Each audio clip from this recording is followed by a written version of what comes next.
बिस्मिल्लाहिर्रहमानिर्रहीम। स्टार्ट करते हैं कैटजन के चैप्टर 22 की पार्ट 1 की वीडियो को। अब हम लोग बेसिकली न्यूरो फार्मा को स्टार्ट कर रहे हैं। तो उसमें पहला जो इंपॉर्टेंट चैप्टर हमने पढ़ना है वो है सेडेटिव एंड हिप्नोटिक ड्रग्स का। वैसे चैप्टर 23 के अंदर इन्होंने अल्कोहल डिस्कस किए हुए हैं और चैप्टर 23 भी यानी कि अल्कोहल्स भी एक तरह के सेडेटिव हिप्नोटिक्स ही होते हैं। तो बड़ा इंपॉर्टेंट टॉपिक है हमारे पास सेडेटिव हिप्नोटिक्स का। होते बेसिकली क्या है, हमारे नर्वस सिस्टम के अंदर ना बहुत सारी जारी बातें थॉट्स चल रही हैं, बहुत सारे ट्रांसमिशन हो रही हैं।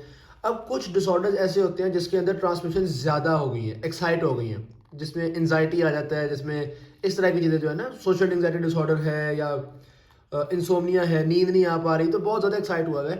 ऐसे पेशेंट्स को हम ड्रग्स देंगे जो कि सीएनएस को डिप्रेस करें, ट्रांसमिशन को थोड़ा कम करें, यार काम डाउन हो जाए, थोड़ा ठंडा दिमाग हो जाए। ठीक है, तो सेडेटिव और हिप्नोटिक्स होते हैं जो कि थोड़ा ठंडा करते हैं दिमाग को।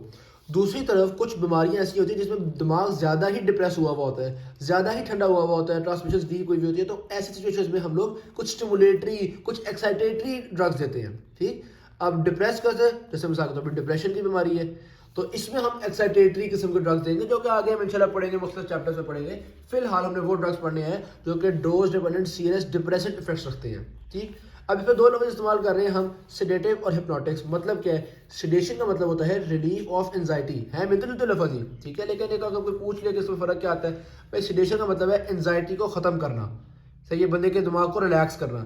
और हिप्नोसिस का मतलब होता है इंड्यूस स्लीप, नींद कॉज करवाना। ठीक है, एक है कि भाई डिप्रेशन खत्म हो और फिर दूसरा है कि उसको नींद आए। ऑल्दो रिलेटेड ही है, डिप्रेशन खत्म होगा तो नींद आएगी ना, लेकिन मतलब सेडेटिव और हिप्नोटिक का अलग अलग मतलब पूछ लिया आपसे तो ये मतलब है। अच्छा, एक और वर्ड यहाँ पे देख सकते हैं लिखा हुआ है एंजियोलिटिक। एंजियोलिटिक भी तकरीबन सेडेटिव वाला मतलब ही है। एंजियोलिटिक वाला एंजाइटी खत्म करना, सेडेटिव का भी तकरीबन यही मतलब है। ठीक होगी बात। और हिप्नोसिस आपको पता चल गया इंडक्शन ऑफ स्लीप।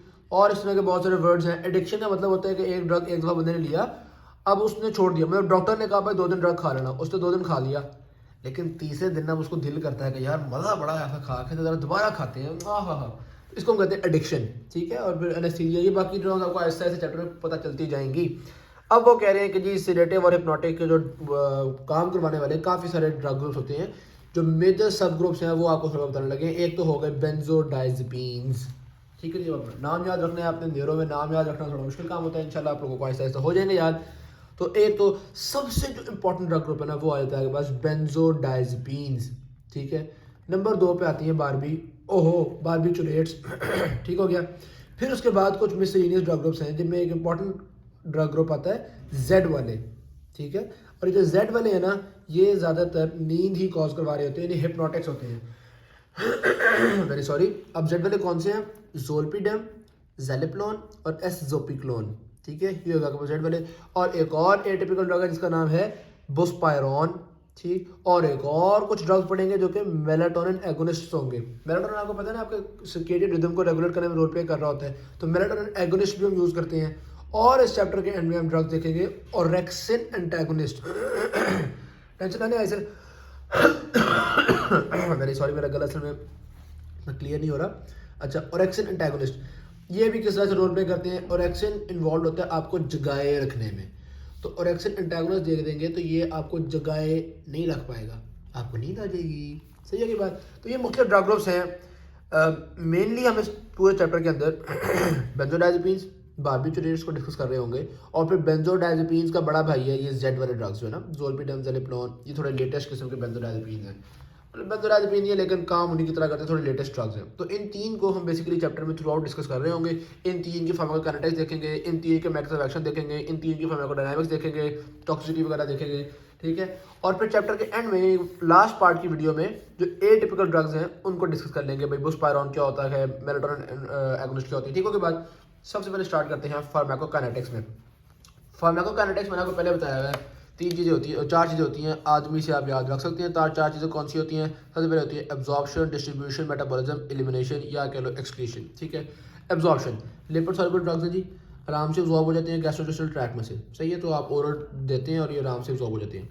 डिस्ट्रीब्यूशन की बात की जाए तो चूंकि लिपिड सॉल्युबिलिटी, जितनी ज़्यादा लिपिड सॉल्युबिलिटी होगी उतने आराम से ये ब्रेन के अंदर में चले जाते हैं, बॉडी में डिस्ट्रीब्यूट होते हैं और ब्लड ब्रेन बैरियर को क्रॉस भी करते हैं। और जाहिर बात है यार, सीएनएस के ड्रग्स पढ़ रहे हैं तो ब्रेन को क्रॉस ना करें तो और इन्होंने यहाँ पे क्या करना है। ठीक है जी, तो डिस्ट्रीब्यूशन हो गया आपके पास। डिस्ट्रीब्यूशन में अब एक बड़ी इंटरेस्टिंग सी बात है यहाँ पे बारबिचुरेट्स, मैंने कहा ना हमने 3 तरह के ड्रग्स को ओवरऑल डिस्कस कर रहे होंगे, बेंजोडाइजेपिन्स, बारबिचुरेट्स और जेड वाले ड्रग्स, ठीक है, जी वाले। तो अब इस पर बारबिचुरेट्स है ना, इनमें से एक बारबिचुरेट होता है जिसका नाम है थायोपेंटल, ठीक है, ये बड़ा ही रैपिड एक्टिंग बारबिचुरेट है, थायोपेंटल, सही हो गया। अब इसके बारे में एक ख़ास बात ये है कि ये इसकी डिस्ट्रीब्यूशन ऐसी होती है कि इसके CNS इफ़ेक्ट्स बहुत जल्दी ख़त्म हो जाते हैं बिकॉज ऑफ इट्स डिस्ट्रीब्यूशन। क्या मतलब हुआ, शुरू में जनाब ये पूरी बॉडी में फैल गए, ठीक है, CNS वगैरह में चले गए, CNS में गए तो जाके उन्होंने अपने सेडेशन वाले हिप्नोसिस वाले काम करवाना शुरू कर दिए, लेकिन बहुत जल्द ब्लड की सर्कुलेशन की वजह से ये CNS से निकल के बॉडी के दूसरी जगहों पर डिस्ट्रीब्यूट हो जाते हैं, खास तौर पे स्केलेटल मसल्स के अंदर डिस्ट्रीब्यूट हो जाते हैं, ठीक। तो इस रीडिस्ट्रीब्यूशन की वजह से इनके CNS इफेक्ट्स बहुत शॉर्ट टर्म होते हैं, बहुत जल्दी ख़त्म हो जाते हैं, सही है बात। तो इनकी मतलब इसके बारे में यूनिक बात ये है कि इसका इफेक्ट जल्दी ख़त्म होने की वजह इसकी रीडिस्ट्रीब्यूशन है। हम और भी ड्रग्स देखेंगे जिनका इफेक्ट जल्दी खत्म होता है, जिसमें ये ज़ोलपिडेम, ज़ेलेप्लोन वगैरह आते हैं, इनका इफेक्ट जल्दी खत्म होता है। इसी तरह कुछ बेंजोडाइज़ेपिन्स हैं, मेडाजोलैम वगैरह हैं, इनका इफेक्ट जल्दी खत्म होता है। लेकिन बाकी जितने भी सेडेटिव हिप्नोटिक्स हैं, सेडेटिव हिप्नोटिक की बात कर रहा हूँ, सारे न्यूरो के ड्रग्स की बात नहीं कर रहा, ठीक है, ध्यान में रखना।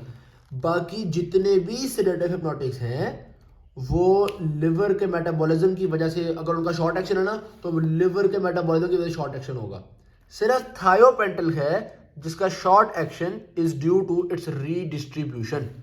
बाकी अगर कोई है ना जिसका शॉर्ट एक्शन है तो वो यकीनी तौर पे लिवर के मेटाबॉलिज्म की वजह से ही होगा, ठीक है, लिवर ने उनको जल्दी मेटाबॉलाइज कर दिया। ओके बात। तो डिस्ट्रीब्यूशन भी डिस्कस कर लिया, मेटाबॉलिज्म के बारे में पहले काफ़ी बता चुका हूँ कि लिवर मेटाबॉलाइज कर रहा होता है, तो मेनली लिवर का मेटाबॉलिज्म इन्वॉल्व है।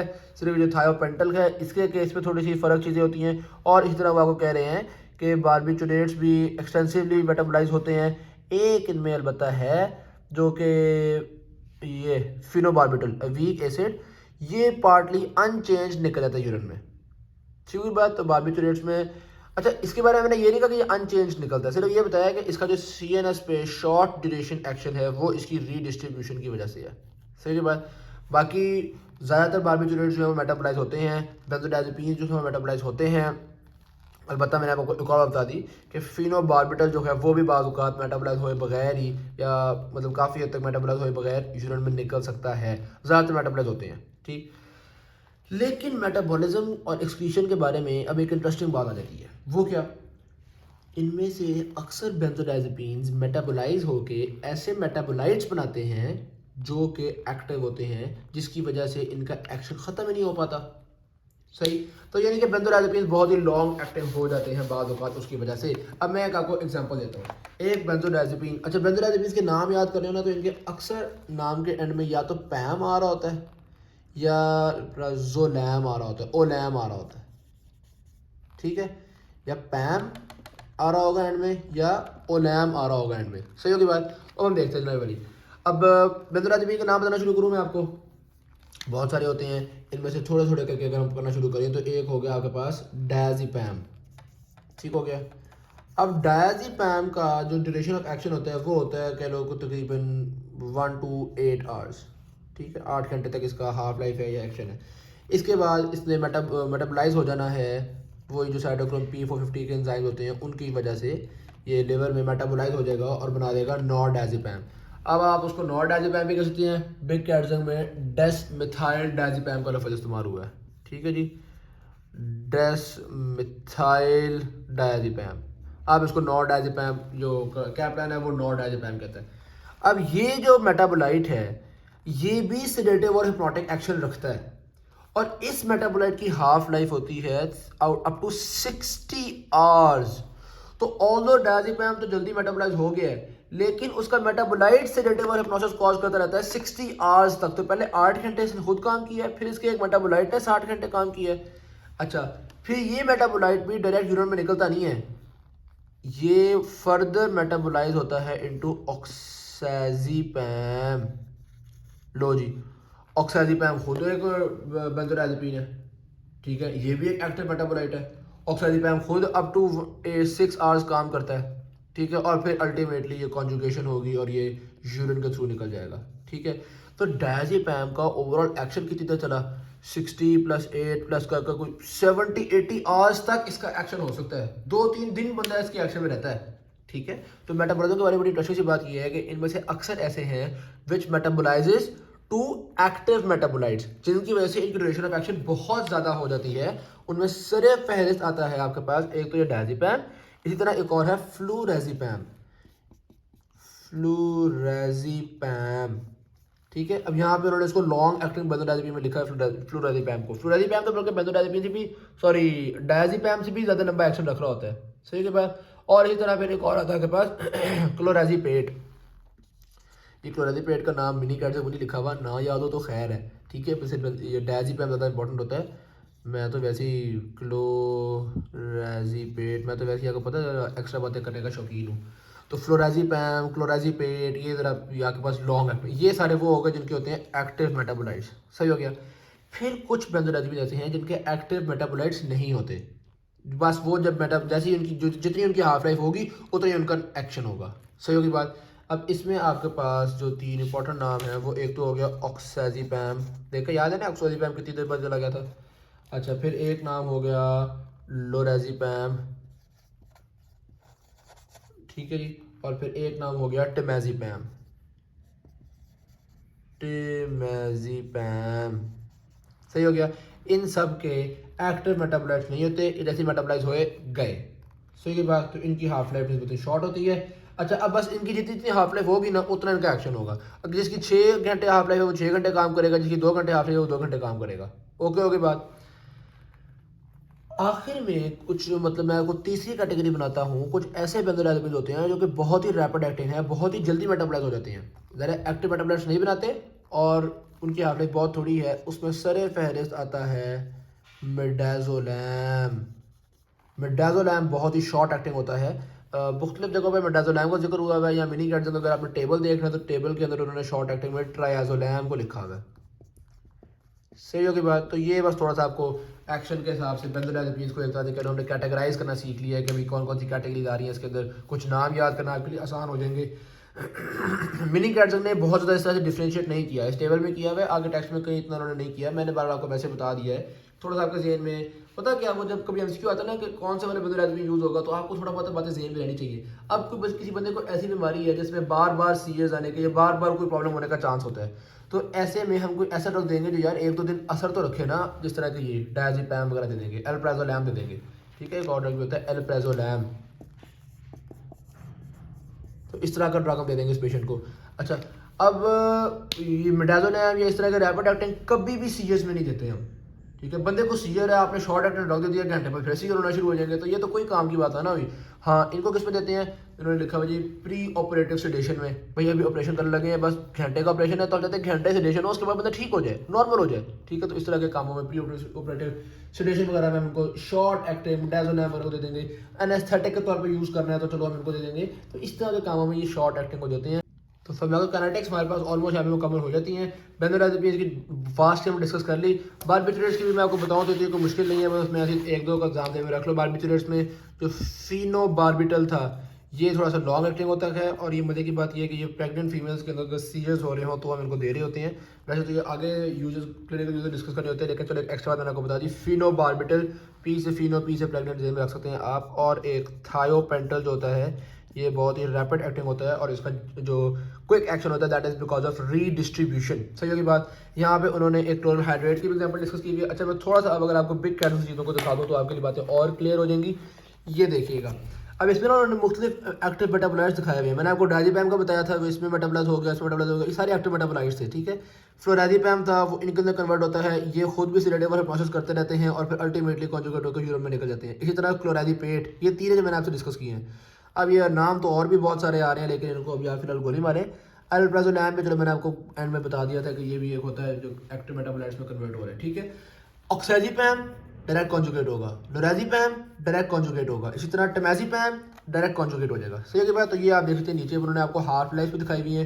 क्लोराज़ेपेट हो गया, अभी इनकी up to 40 to 100 hours, diazepam 20 to 80 hours. ठीक है। इनके एक्टिव मेटाबोलाइट्स होते हैं। और अच्छा, अब देखो, अच्छा ये तीन जो मैंने सर्कल वाले हैं ना, ये वो जिनके एक्टिव मेटाबोलाइट्स नहीं होते, ये तीन मैंने आपको बताया था, लोराज़ेपैम, ऑक्साज़ेपैम, टेमाज़ेपैम। अच्छा जी, अब मैंने आपको बताया था कुछ जेड वाले ड्रग होते हैं जो मैंने कहा था बेंजोडाइज़ेपिन्स के बड़े भाई होते हैं। सही है।